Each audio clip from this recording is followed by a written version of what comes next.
Hi friends, అందరికీ ఎలా ఉన్నారు?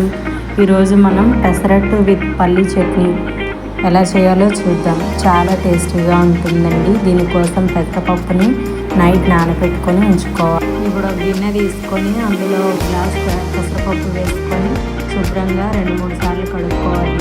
దాంట్లో ఒక గ్లాస్ వాటర్ పోసుకొని నైట్ అంతా నానబెట్టుకోవాలి.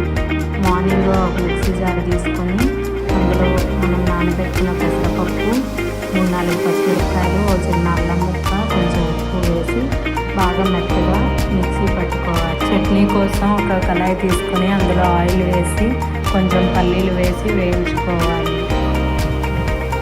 ఇప్పుడు కొంచెం పల్లీలు వేగినాక 4-5 పచ్చిమిరపకాయలు వేసుకొని ఇంకొంతసేపు వేయించుకోవాలి.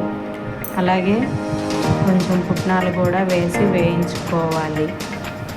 కొంచెం సేపు బాగా వేయించుకున్నాక తీసి పక్కన పెట్టుకోవాలి. అవి చల్లారాక ఒక మిక్సీ జార్లో వేసుకొని 4-5 వెల్లుల్లి రెబ్బలు, కొంచెం ఉప్పు, కొంచెం చింతపండు వేసి బాగా మెత్తగా మిక్సీ పట్టుకోవాలి.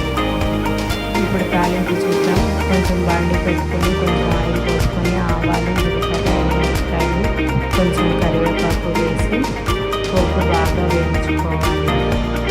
బాగా వేగినాక దీన్ని తీసుకెళ్ళి మనం ముందుగా ప్రిపేర్ చేసుకున్న చట్నీలో వేసుకుంటే చట్నీ రెడీ అయిపోతుందండి. ఇప్పుడు మనం దోశ వేసుకోవడానికి చూద్దాం. ముందుగా దోశ పెనం పెట్టుకొని బాగా హీట్ అయినాక ఒక గరిటె దోశ పిండి తీసుకొని దోశ వేసుకోవాలండి. దోశ కొంచెం కాలినాక కొంచెం ఉల్లిపాయలు, ఆయిల్ వేసుకొని బాగా ఎర్రగా కాల్చుకోవాలండి. ఇప్పుడు రెండో వైపు కూడా తిప్పుకొని 2 వైపులా బాగా కాల్చుకోవాలి. అంతే ఫ్రెండ్స్, ఎంతో simple and tasty pesarattu with palli chutney ready. Thank you friends.